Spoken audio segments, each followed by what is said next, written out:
Hi, folks. Steve Urban here, founder and CEO at recruiting and consulting firm Riderflex. If you think today's tip or guest interview can help someone you know, please share this with them. And if you enjoy listening to our show, please subscribe to our channel and hit the like button on the episodes. Finally, aside from our podcast, our day job here at Riderflex is to provide recruiting, staffing, and consulting services. You can visit riderflex.com to learn more about us and get the information on the services we provide. And now, a quick word from our sponsor and friends at Marketing 360. Try the #1 marketing platform for small business. Everything you need from design to marketing to CRM. Learn more at marketing360.com. Marketing 360. Fuel your brand. All right. Sounds good. Greg Coticchia on the Riderflex podcast. Welcome, Greg. Thank you for being here. Thank you. Thanks for the invite. It's great to be here. Yeah. Well, before we get into the company and Sopheon and all that good stuff, by the way, I like the background. I got you branded. Looks good. I like it.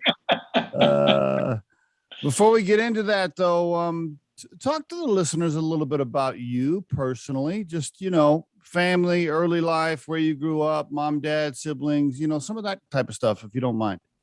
Hi, thank you for that opportunity. Again, thanks for having me on. Yeah.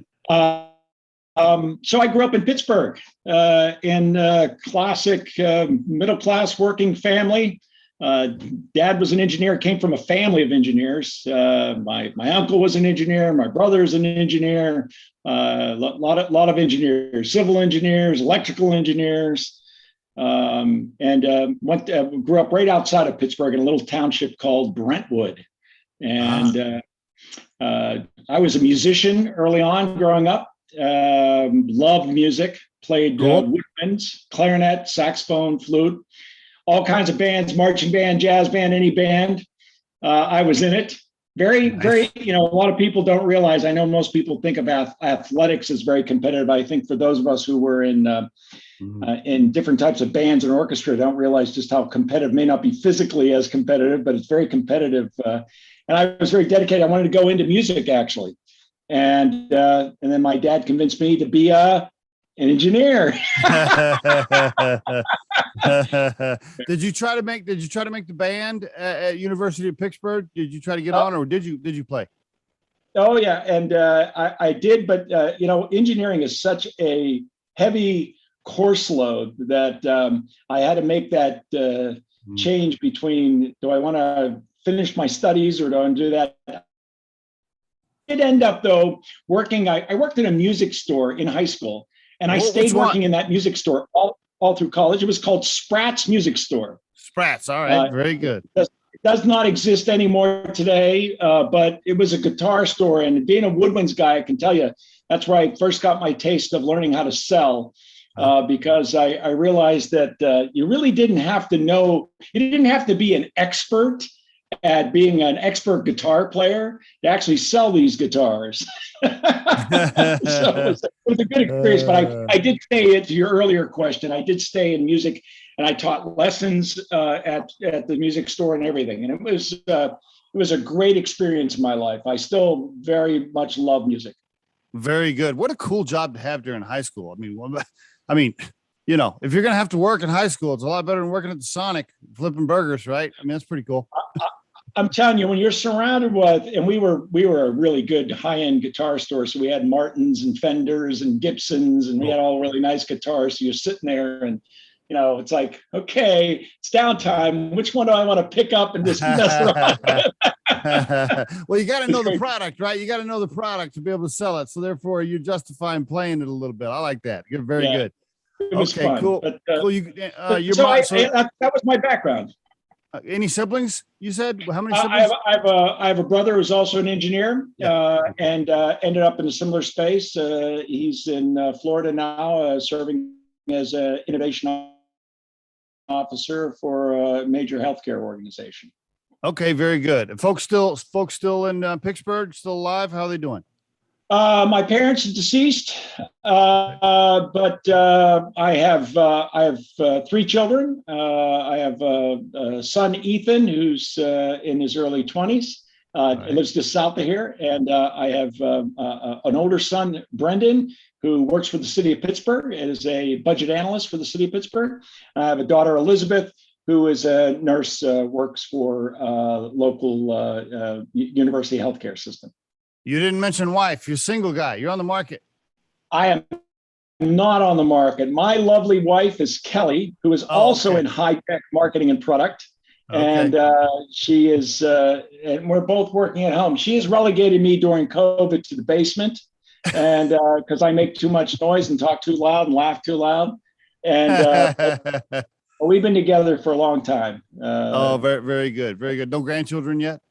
One grandchild. Thank you for asking. And her name is Lucianne. She just joined us about 4 months ago. Oh, have you decided what you're going to be called? Are you going to be like Papa, Grandpa? What's your? I don't care what I'm called, as long as I'm around to be called something. I'm just happy she's here and I'm here at the same time. That's all good. Right. Very cool. Very cool. Very good. Okay. Steelers fan, lifelong Steelers fan. I'm guessing you can. I am, certainly, because you grow up in Pittsburgh. It's hard not to be. And when I grew up, of course, we had the Steelers in the 70s.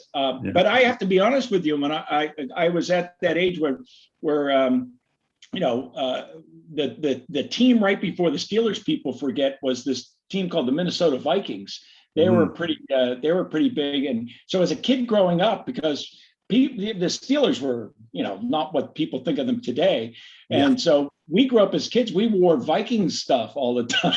Is that right? Until the Steelers got to be like, oh, they won 2. So I guess we should start liking the Steelers. That's right. I remember the Vikings, the Purple People Eaters, and they had Alan Page. They had a bunch of Hall of Famers in there. We used to wear. My brother had the Wally Hilgenberger lineman jersey. We had Fran Tarkenton, who was a quarterback, because it was the mid 70s, and really wasn't until 74, 75 that the Steelers really started to. Right. They were the bottom of the barrel in terms of teams for 40 years. But my real love though is my beloved Pitt Panthers. So I am a college football guy. All right. I'm not sure I like all the changes that are happening right now in college football. It's kind of, but I love college football. And I was blessed to be at the University of Pittsburgh when we had people like Tony Dorsett and Dan Marino and Hugh Green and many others. And so my first love is my Pitt Panthers, which it's been about 40 years since they did anything. So it's been very cool. Well, thank you for sharing that. I appreciate it, Greg. Thanks a lot. So, okay. Cool. Let's move. When you got out of school, you went right. You got your MBA right away. Did you know? Did you have a certain goal in mind? Were you already thinking you wanted to be an executive? Were you thinking, no, I just want to run my own consulting firm. I want to be an entrepreneur. Was there a plan? There was never a plan.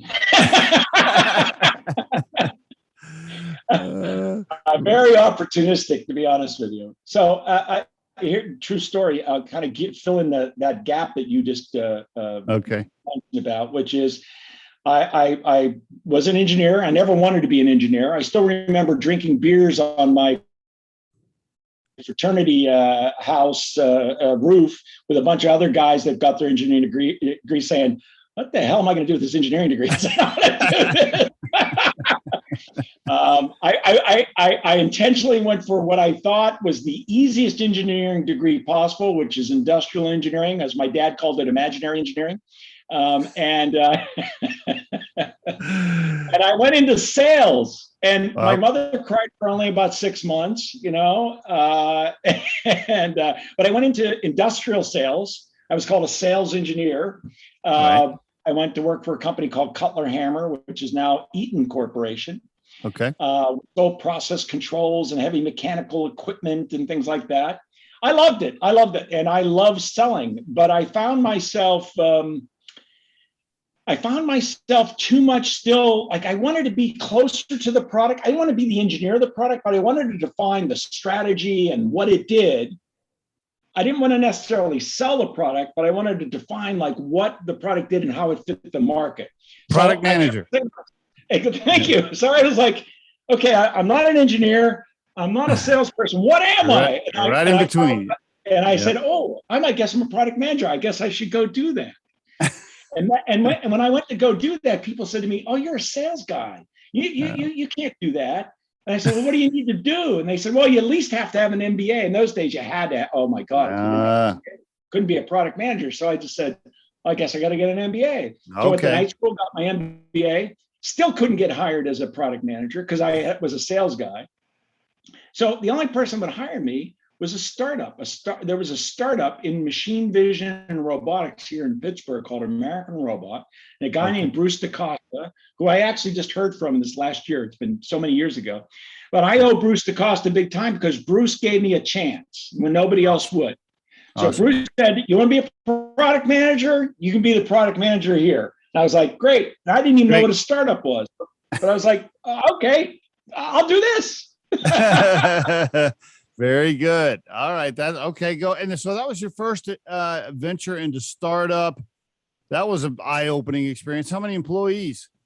Oh my God. It was, you know what, just as you said, talk about eye-opening. I had no clue what I was doing or what I got into. I knew nothing about venture capital, raising money, all the whole pace and nothing, let alone you're sitting in Pittsburgh, you're not in Silicon Valley or Austin or Boston. It's like a whole different world, right? And we were at around 10 to 15 employees when I joined. Okay. We had been given $5 million by BMW Venture Capital. These were the days when major companies would have a venture capital arm. There's still a few vestiges of that left. BMW was very interested in improving their factories and manufacturing. So they had a venture capital arm. So we did machine vision for quality inspection. Okay.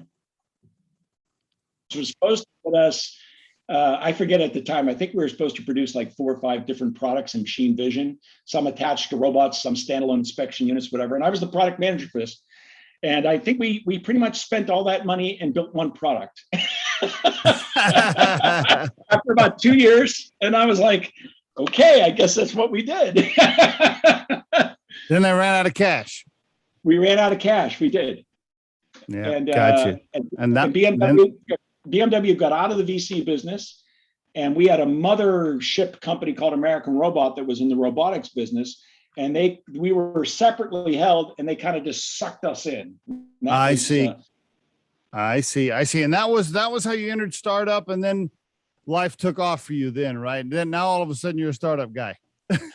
Well, I definitely got labeled that, but it was funny because there was a great hardware engineer. This is the mid to late 80s.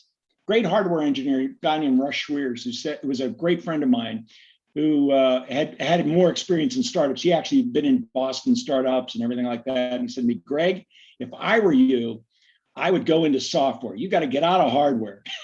Right. Software is the future. And I was looking at Russ and I'm thinking, okay, where's their software company in Pittsburgh? And he actually one day, looking through the Wall Street Journal, he said, hey, IBM is introducing these new mainframes, and there's a company in Pittsburgh called Duquesne Systems. You got to go interview there as a product manager. And you didn't know how to write code. You didn't know how to write code or anything, right? You weren't. No. Okay. The last thing I knew how to do in terms of writing code was in college. I ran some Fortran 4. I don't know what that means. It was a very old language that was called Fortran. And but it was funny because they did ask me, I remember on the interview with the HR person, do you know anything about MVS, which was the operating system of mainframes? And I'm like, yeah, sure. I went to the bookstore that night. I'm looking up, what the hell is MVS? And that's how I got into software, to be honest with you. So I became the first product manager at a company here locally called Duquesne Systems. And that was the second startup early stage company I was in. And that was a huge success. It went from $5 million to, in the 6 years I was there, we were at $225 million. Wow. How about, did you have equity? Oh yeah. And, and it was quite a ride. We grew both organically and through acquisition. Eventually merged with a couple other companies, became a $400 million company, and got bought by CA Technologies for, I think, $1.2 billion or $1.5 billion. I can't remember, but in 1992. Wow. And Yeah, that was so that was your first successful exit where you had some vested equity. Correct. And the problem with that, when you're young and you have that kind of success, you think that you have no humility. You haven't been kicked in the shorts yet. Yeah, right. You're like, this is easy. Yeah, no problem. Just do this. I'll do this a bunch of times. Exactly. And that's the lie I told myself. I was like, okay, I must be really good. I'll just go do this again. You made some money right there. Hold on just a second, Greg. Hold on a minute. Sure. I'm going to do something. I want to come back. So, Greg, did you make enough to? You didn't make enough to retire right there, right? No. Obviously, you had but you made a little cash. So that's congratulations. I made some money. It was a good ride. I did lose some money because I ended up getting divorced, and so life takes its ups and downs, and mine was like that as well. So I almost had to start all over again, pretty much. Wow, isn't that how life hits you, right? Like one minute you're out celebrating, you're like, wow, I cashed in this equity, got a little cash here, and the next thing you know, you're giving half of it away to your ex-wife. Yeah, so it was a long journey, but it was a good. When you look back on it, it's one of those things that it was a good thing, because not only did you got humbled, right, and you lost everything. When you come around and you go through the wilderness, I think everybody has a part of their career in the wilderness, right? Right. And I think about the next 8 years of my life, or 10 years of my life, I was definitely in the wilderness of a variety of different startups and trying to find out where I fit and how to repeat that success and why didn't it work the same way again, and blah blah blah. And then towards the end of the 90s, I found another company in Rockville, Maryland, called Accent, AXENT, that I interviewed for. A friend of mine said, why don't you meet this guy, Brett Jackson? And I said, Brett Jackson, I met him 10 years ago. I'll never work for that guy. And I interviewed with him, and I was like, I'm going to take this job. I can't believe this. And I ended up working for Brett, and was one of the best relationships and one of the best jobs I ever had. I ended up, Accent was a little larger than Duquesne Systems was. It was probably $25-30 million, but still small, right? Okay. Yep. And we grew it to about 115. It went public, grew it to about $115 million, and sold it to Symantec, the people that own Norton, or did at the time. And we sold it for $1 billion right before the .com crash. Woo! Nice. Your second exit with a little bit of equity for some cash payoff for Greg. That was beautiful. And I can tell you that I enjoyed it much better the second time and realized what I had.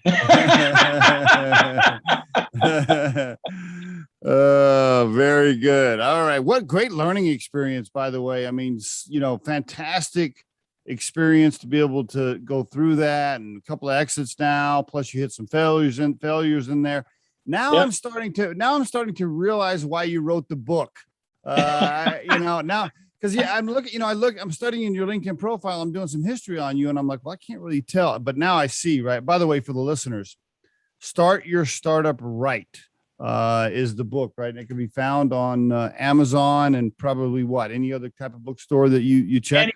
It's distributed everywhere, both ebook as well as hard copy. You can get it at any Barnes and Nobles, or Books of Men, or whatever you want. Great. Is there an audio edition so I can listen while I'm on my treadmill? No, just you and me. Okay. you're super entertaining with your personality. You have such a lively, energetic, positive personality. You should think about doing an audio. But anyway, another conversation. Thank you. I appreciate that feedback. Thank you. Yeah. Greg Coticchia, Start Your Startup Right. You can check out the book on Amazon. Okay, so anyway, you're going through these experiences. Okay, all right. Now when you exit that last one, made a little money. Now you're taking some time off again, or where are you at in life? Yeah, you know what? I came back home. I ran a few other startups. I went back and forth between Pittsburgh and DC. I did a company called Logic Library, not exactly a home run. I did another company called Cloakware that we sold. Did a company called Approva that I sold. But these were kind of like either fire sales or kind of okay. They weren't great. So my next one though that I really, and it's probably the most enjoyable experience I ever had in working period, was a company called eBilling Hub. And so I was hired there because I had such deep experience in the law firm space. Proving once again, you don't need domain expertise to be successful. Right. I hope all the hiring managers out there are listening, because Riderflex, as you know, we're a recruiting firm. I don't know how many times we put great candidates in front of people and they're like, well, he's never sold blue office chairs, so he probably can't sell. Anyway, another conversation. All I tell people when I hear that, by the way, is I remind them, you mentioned the Steelers early on. Mike Tomlin never played a down of professional football in his life. See, right. He was a college football player at William and Mary, not exactly a powerhouse. He's done all right. He's done all right. 2 Super Bowls, exactly. And a great number 2 winning percentage. Sometimes it's not about it's not about the perfect resume match. Next time I'm trying to get a candidate in front of a client and they won't listen to me because he hasn't sold blue chairs, I'm going back. Look, I want you to call my friend Greg and talk to him for a minute. All right. Here's eBilling Hub. I'll tell you. So I had a friend that was an attorney, and he had another friend that was a CFO at a law firm. And he was working with the IT person, and they noticed that they were getting more and more. This is like 2006, 7, somewhere around in there. And they said, getting lots and lots of big customers asking us to file everything electronically so that they can really manage the hours and see the hour and compare across all the law firms, all the hours and how much money they're spending. And it's really painful. They've got all these electronic formats and different pieces of software, and it's complicated, blah, blah, blah. So they built this piece of software internally, right, at a local Pittsburgh law firm. Okay. And then they licensed it from that law firm and decided to build a company around it, right? Okay. Sounds good. All if we solve a problem here, maybe we can solve a problem at other law firms. Great. And they really struggled for a while. And so I was in between gigs, and the one guy calls me up and says, hey, would you just do some consulting for us? 6 months, see if this dog hunts. See if you can sell this thing. Great. Fine. Exactly what I said. I said, okay, whatever. I got nothing else to do. I'll see if we can get some product market fit here, And exactly.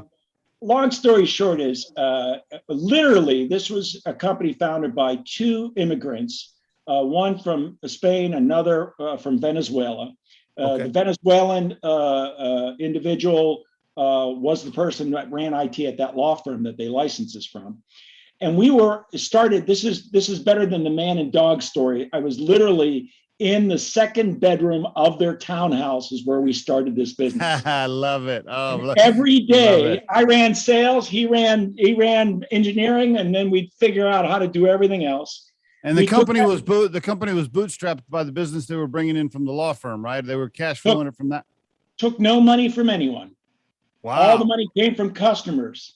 Oh, how about that? Okay. All right. Cash flow positive right up front. They had revenue right up front. Okay. Very good. Well, they were starving for 2 years right up front. There was no cash flow. But I'll tell you what we did. We kind of figured out the marketplace, and what Eric Ries would talk about as lean startup, or Steve Blank would talk about, and or Dan Olson would talk about product market fit. We got out there, we got bloodied with the product. I asked lots of stupid questions because I didn't know the marketplace. Mm. I asked them how they solved the problem today, what the problem is, really focused on those issues. We kind of reoriented the product, reformed it, figured out a lot about the selling process as well as different personas. Long story short is we built that company up, bootstrap, sold it to Thomson Reuters, an $11 billion company. And while it was not a $1 billion sale, it was in the millions of dollars we sold this company. How There about were it? only four of us as owners. And it was the highlight of, it was a great small deal, great SaaS deal. Today, that's a $100 million product for Thomson Reuters. How about that? Congratulations. Well, plus what an experience. You're getting to go through all the M&A, all the deals, all the negotiations, all of that, right? Now you're getting super experienced. Congratulations. By the way, selling into law firms is not easy. Is not easy. I used to tell people, I said, we sold to CFOs and law firms. And I'd pause, I say, that's a double negative. That is a double negative. That's a double negative.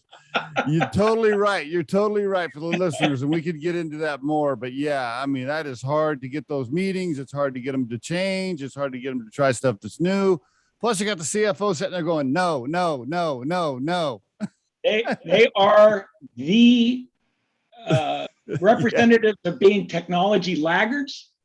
I don't know how many conversations I would have that would start off of and it's just very gender. It's a lot of gender issues, but they would literally say, "Can't we find a girl that we can hire that can do that for us for $30,000 a year?" Right. And I was like, "Oh my God!" There's this no sense of building a automated process that can scale and save money. You know why? Yeah, well, most of the time, I really think the reason why, then we can move on. But I think the part of the reason is these guys are all making decent money, right? So they're already bringing in 250 grand a year. They live in a nice neighborhood. They're like, hey, I'm fine. We've been doing it this way for years, Greg. This is working. Yep. We've always done it this way. I brought home 300 grand last year. I don't know why we need this. Those kind of. You're exactly right. And you know what? Last story on e-billing hub, where we unlocked the value of that product had nothing to do with actually solving the electronic billing problem, which was the primary value proposition of the product. It was actually selling the CFO on how they could do cash distribution and collections faster. Sweet. So that they could pay the partners more money at the end of the year on their distributions. And Bingo. Once we showed them that, then they were interested. Yeah, you're like, look, I just have one slide for you. It's right here. Look at this. Okay, cool. I'm going to send you an agreement. That was it. I'm telling you. But that was the big aha moment with that product, was figuring out that, my God, these guys don't have the cash visibility for the partner distributions. That's what we can sell. Love it. Love it. Okay, cool. Now at this point, that's your third exit with, it's more, you've had more exits, but this is your third successful big exit. Now you made probably some really good money. Now, can you retire now? Where you're like, all right, I'm done. I'm going to chill for a little bit. I'm going to do some consulting. I was done. And I went to work for the University of Pittsburgh, and my alma mater, and I went to work for what they call the Innovation Institute there. And I was teaching students. Teaching. I still teach there, but teaching there, and life is good. Doing an accelerator, doing consulting, and having fun. And then I get a call from the small private school up the street called Carnegie Mellon University, and they say, "Hey, we're starting this master's degree program in product management. How would you like to help us build it and launch it?" I'm like, "Oh, that would be fun. That would be cool." Yeah. So I moved up the street and changed in my blue and gold for my tartan stuff, and I went and I started that program. We grew it from nothing. I got to be the product manager of the product management degree, which was a blast. How about that? That's pretty cool. And I still got to teach, and I got to teach. I was the only guy teaching at Pitt and at CMU and doing all that stuff, right? And I was a great gig. And then after 6-7 years of this, like, this is a great life. This company, I get invited to meet this company called Sopheon, because they're looking for an outside board member, and they're in innovation and product management, and a friend of mine introduced me to them, and hey, would you do some consulting for us? Sure, I do. Consulting. Happy to do that. And the next thing you know, I know how it happens. I'm back in the race. I'm back in the race. I had a good life. Yeah. Well, what happened is you went to a few meetings and the leadership team sitting there listening to you going, holy shit, we need this guy on our team. Hey, Greg, what are you doing? Hey, can you come help us, man? Come run this thing. And then anyway, I did consulting and then I became president and now I'm CEO, succeeding the original CEO, Andy Machuda. And I love it. It's a great ride. It's very comfortable. It's a space I love. We're helping great brands like Merck and Procter and Gamble and Honeywell and just wonderful worldwide brands. It's a great company and really helping them innovate products. And it's got a great history, publicly held company, just doing great things. Give us the 3-minute elevator pitch for the people that have no idea what Sopheon does. Go for it. Sure. Well, we're in the innovation marketplace. We help people with their innovation efforts and new product development. We primarily focus on several verticals, such as consumer packaged goods and chemicals and A&D, aerospace and defense, et cetera, where we sell to those that are in R&D or in product management or in both, helping them actually define that next generation of products and selecting which bets to place in their portfolio on those products so that they can continue to grow profitably and be more relevant competitively. Years ago, the company started with a methodology you may have heard of called the stage gate methodology, where you make decisions about where you are with a product at various tranches or milestones in terms of investment. And it was a risk mitigation strategy. In today's world, the world is all about agile and lean and how do we get products out faster that we can react to the marketplace. But we can help companies, and we do help companies, automate those processes to make better decisions and have better sources of information about those decisions. I like to think of what we do as a decision support system over a business process model. So you have a process of taking products to marketplace or making good decisions about portfolios, and we're helping you get the insights you need across your organization to make better decisions. As a consulting firm, or it's a SaaS, you're selling us? We are a SaaS software company. Now, certainly you can imagine, because we have some big companies, so they're worldwide, global enterprise brands. And we are, there is expertise and consulting that is vital to success in this business, but we are solidly a product company. Okay. And the product, I guess the packages vary. Is it like per user? Is it by month? Is it annual contracts? How do you sell what's the business model? The business model is a user, right? And there are different levels of users. Depending on your involvement in the process, whether you're a contributor or administrator or whatever it is. But it is also, is an annual SaaS contract or a 3-year SaaS contract. Okay. All right. And your leadership team, I'm thinking about your leadership team now that you're the CEO. You know who I wouldn't want to be if I was on your leadership team? The one position I wouldn't want is I wouldn't want to be the head sales guy, because you could probably outsell anybody there. The sales guy, I can just see the sales guy's coming into you and he's trying to report on numbers or whatever. He's trying to report on his progress, and you're just kind of like, okay, no, like it can be better. You can close more. Well, I am really fortunate. I have a guy who runs EMEA for me and a guy that runs the US for me. So I got 2 heads of sales. Okay. And both of them are way better than I'll ever be. So they're really, really talented guys. Do you get to go on some of the big media? If you're trying to close a huge contract, do you tag along? I do. COVID has certainly made it challenging, but I started this here at the company in October last year. And of course, I hadn't really met anybody physically for quite some time. Right. But I would say one of the high points I've had in terms of customer visits is I went out to visit a number of our customers here in July when things kind of opened back up again for a brief while before Delta raised its ugly head. But I got to visit our customers, Ball. You probably know the Ball Corporation. Yep. One company you probably never heard of, but I got to know a lot of. It's called Leprino, and they are in Denver. They are the world's largest mozzarella cheese company. And let me tell you, 2 billion pounds of mozzarella cheese go on your Papa John's pizza and your Domino's pizza. We help them with the innovation of, what goes in that pizza, and what goes in that cheese, the cut, the style, everything about that. So nice. We're helping companies like that. 3M is one of our customers. Now, How about that? It doesn't get any better than being in the innovation business and supplying your technology to a company that is all about innovation, right? Now, this is your first run. Correct me if I'm wrong, but this is the first time you've headed up a publicly traded company where you're dealing with stock price and things like that, right? That's a little bit new for you. Is that right? Accent was a publicly held company. We were on NASDAQ. I was not the CEO. I led marketing and product development and business development there. So I've been in publicly held companies. It's been a while. And this is the first time actually in the seat as CEO running a publicly held company. Yeah. Biggest difference for you, biggest challenge for you so far doing that versus private. What would you say that is? You just have to be sensitive about information and what level of transparency you're allowed publicly and compliance wise.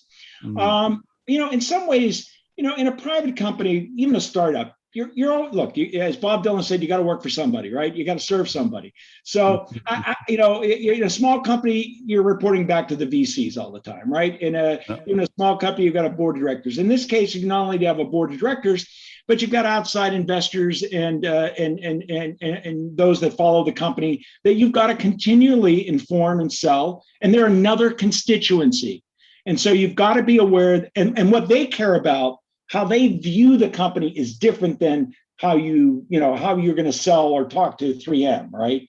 And you've got to understand what's important to them as a customer.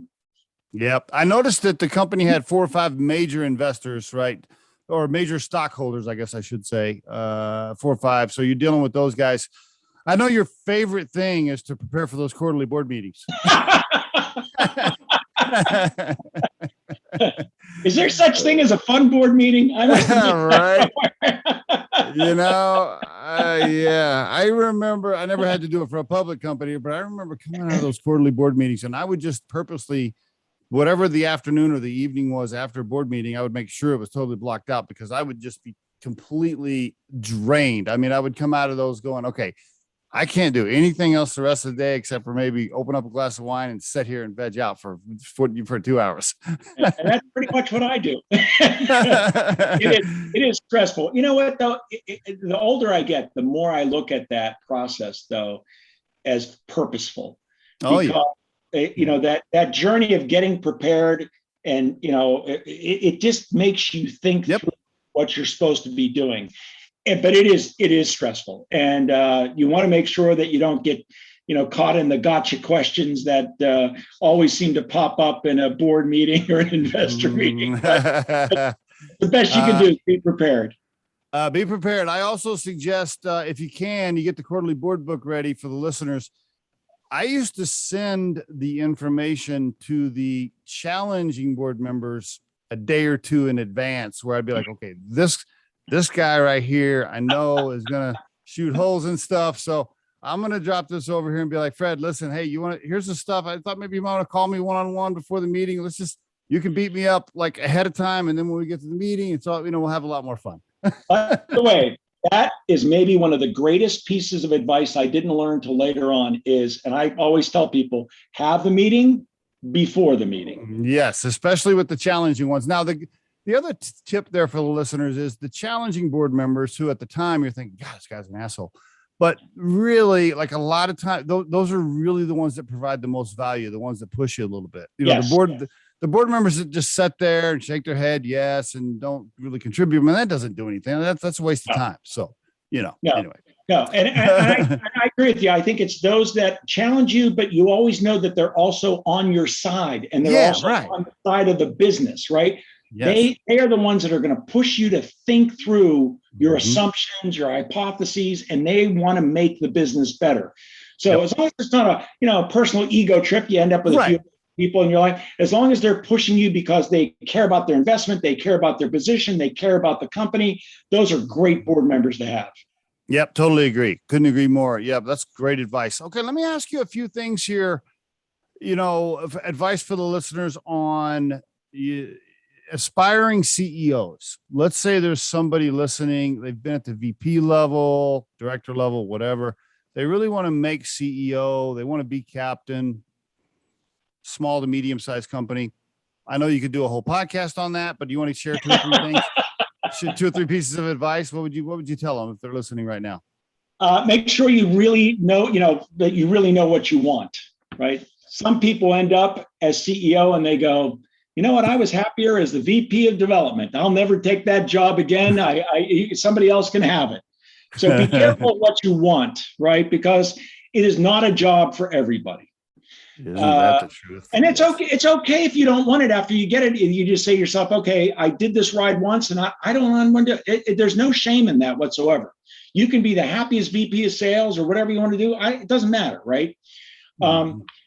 I would say the other thing is it is a lonely job. That has never changed about it, because you have to be careful about what you share, who you share with, et cetera. So you do need some friends and allies. I have a group of people that I really trust that I still call and ask for advice and bounce things off of and say, what do you think about this situation? And so you need your kitchen cabinet. You need your group of people that are, kind of been there, done that you trust their thought process. They don't have to be a former CEO, but even if you just need someone that you respect and has good judgment, right? Mm-hmm. Just to kind of walk through. I think that's really important. Mm-hmm. And don't be afraid to not know, right? There's going to be a lot of things you don't know. Right. And we're going to look for you to have all the answers. It's okay to not have all the answers. It really is. Yep. It's okay. And you know what? To say, I don't know. And you know what? You'll go figure it out and you get somebody's help. And maybe they want to help you with the person asking the question or is, inquiring about it. Okay, mm-hmm. That's good. Yeah, no doubt about it. You're right. It is a very stressful, very lonely job. I say that to people all the time that have never been CEO. And I always kind of get this look, and I have this look on their face like, okay, you don't really understand what I'm saying, because until you live it, you don't really know. But it is great to have relationships with other CEOs that have lived it, that do understand the loneliness of it, that you can talk to. I do think that's absolutely critical. One thing you mentioned, I wanted to highlight for the listeners. I interview. Riderflex is a recruiting firm. That's what we do for a living, right? So we interview candidates for a living. I do a lot of the higher level stuff myself, even though the team's bigger now, which means I end up interviewing a lot of former C-level people that, like you said, they checked the box. They were a C-level person of some kind, maybe not CEO, but they were a C-level somewhere. And now they're, 55, 60, 65, whatever. Their roller coaster is on the other end, right? On the other side, right? Some of them have a really hard time accepting that, they're not going to be C-level forever. And I really just want to encourage the listeners, if you're listening to this podcast right now, don't beat yourself up about that. Don't have extra stress on your life. Don't beat yourself up. There's nothing wrong with you. You didn't do anything wrong. Most people crest like that at some point. We can't all be CEOs, right? There's only so many of those jobs. And so listen, if you were executive and now you're a director and you're a little bit older, it's fine. It's totally fine. By the way, at that stage in your career, you don't want that stress anyway. Right. Well, to a point, I was with a security startup that I started out of the University of Alabama called Malcovery, and we raised about $5 million, sold it off to a company called FishMe. And then that's when I went and joined the University of Pittsburgh. And I think at the University of Pittsburgh, I was either executive or entrepreneur in residence for a while. And then I was, I don't know what the hell, something else. And even when I was at CMU, I think I was executive director of the master. Who cares? Who cares? Are you happy with the job? And I was stuck in, I was working for somebody that worked for the dean. Okay. It doesn't matter. It just doesn't matter. No, it really doesn't. Yeah. As long as you're happy and you got what you need in life. Yeah. It's all good. Yeah. Couldn't agree more. Okay, cool. Thank you for that advice. How about this one now? I got a couple more questions. I know we're getting, we're edging up towards the end of our time. Okay. How about this one? I got two buddies. We want to start a business. We all have regular jobs. We're married. We have a couple of little kids at Oh, home. oh. We got big worse. got a couple of toddlers at home. But we want to quit our jobs because we have a SaaS business idea. We want to quit our jobs. Give me, and again, I know we could do a 2-hour podcast on it, but 2 or 3 things you want to share real quick. Yeah, don't jump too quickly. Don't do it. Certainly, look, the less obligations you have beyond yourself, the better it is to be an entrepreneur. Yes. And unless you have a wife, a partner, whatever, and money to last you for at least a year. At least a year. I would say, can you go for a year without a paycheck and the healthcare benefits of the U.S. and all the other things? And can you as a family survive that without you being at the baseball games or, babysitting or going to the movies or shopping or washing the clothes or whatever? Because that's what it's going to take. And someone that tells you can do your day job and do this little moonlighting job and get serious about it in the evenings is lying to you, period. So one of the things I do in Pittsburgh that I dearly love is I'm a co-director with my friend Randy Eager, who's also a serial entrepreneur, of an organization called the Founder Institute. The Founder Institute is a global organization. We happen to run the chapter in Pittsburgh, but not that Founder Institute has the corner on this, but it particularly is very good for the scenario that you just mentioned, which is, I have a side hustle. I have a gig that I have an idea I've always wanted to do. I know nothing about entrepreneurship. I don't know how to start a business. I've never done it. I have a day job. I have other obligations. What do I do with it? And Founder Institute and programs like it take you through the process of learning, first of all, do you really have a problem that you're solving? Is it a big enough market? Do you have something that has a real value proposition? Could you raise money? Do you need to raise money for it? And it educates you. And at the end of that, when we graduate people, a lot of people say, wow, I'm glad I didn't do that. Right. I thought I learned everything about it, but I'm not doing that, Right. Or there's the other side. There's a handful of them that say, I can't wait. This is the greatest thing in the world. Yeah. And I'm ready to jump in. But, you really have to, there's ways to educate yourself by mitigating the risk and understanding. Great advice. That's what you need to do. Great advice. Great advice. Couldn't agree more. Love that. Okay. 2 wrap-up questions here. You have learned a lot in your young life. I know you're a little bit older than me because you got your year you graduated on the LinkedIn, so everybody knows how old you are, right? I graduated when I was 10. Right. Man, you got a lot. You got the energy of a 42-year-old, my friend. So I love that. Child. I love it. You're in great shape, by the way. Great energy, great shape for your age. Great job. Great. Congrats. Thank you. If you could look back and call your 21-year-old self coming out of the University of Pittsburgh and tell him anything, and you could go back in time, what would you tell him?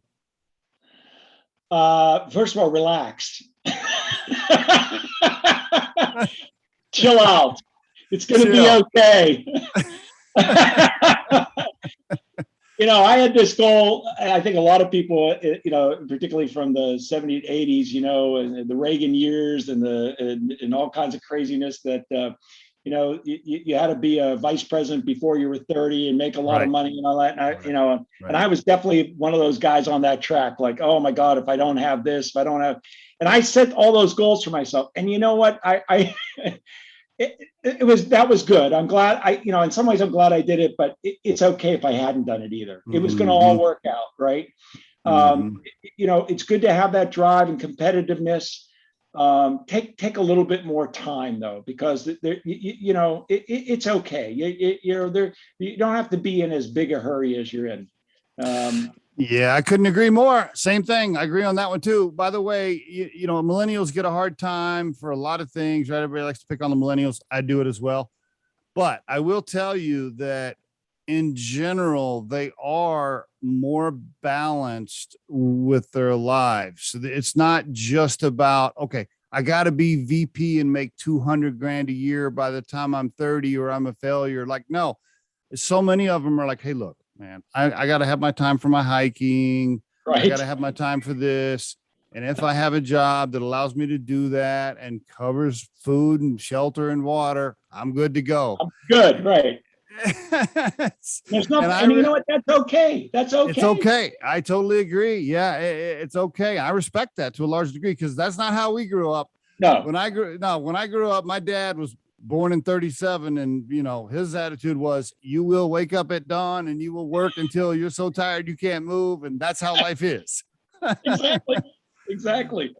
No, I mean, so that was, and particularly then when you go into startups, I mean, startups, you're, 7 days a week, and, they throw the pizza underneath the door, and you get your cola can and drink and keep going, man, So, but yeah, I think that it's important to have other interests. The other interests, well, and going back to my beginning here of music, for instance, about 10 years ago, we ended up with a piano in the house. Cool. And I ended up taking lessons because I always wanted to play piano. And it's hard to learn musical instruments the older you get, just like anything, right? But I'll tell you what it's a gift. And I find myself just walking over to the piano and sitting down. And it's really important to give yourself that space. And you learn something about yourself or about, and I find myself a better thinker at work because I have that other interest. Yes. Right? Yes. So I think it's a good thing. Love it. Last question. If Greg had to put his core purpose in life right now into a sentence, and I think our core purpose changes, as we move through life, depending on what's going on. But if you had to put your core purpose in life into a sentence, and let's separate your kids from it. So let's set your family aside for a minute and just that's like the primary core purpose. Beyond immediate family, what is Greg's core purpose in life? Yeah, when I think about that, that's a great question, by the way. I think I've been on a journey when you talk about those, those days in the early 80s and our drive from a me person to a we person. And I think that the older I get, the more I get joy out of giving to others. So I think my purpose really is to make a difference in somebody else's life. And if I can make a difference helping somebody else, their career decision, a problem at home, a class they need to take, whatever it is, I'm always honored when someone asks me for advice. I had a student just before this call that actually was at my CMU program a couple of years ago, and they're struggling in their job that they have right now. And they said, hey, can you take some time? Would you take a call? That was probably the highlight of my day today. It was making a difference in that young person's life. Awesome. What an honor to be called by them, first of all, Yes. And second of all, to feel like you can help them a little bit, right? And there's a lot of joy in that. There's a lot of joy. Great stuff, Greg. Great stuff. It does feel good to help people, doesn't it? Oh, the best. That's the absolute best. Thank you, sir. I appreciate you being on the Riderflex podcast and sharing your story.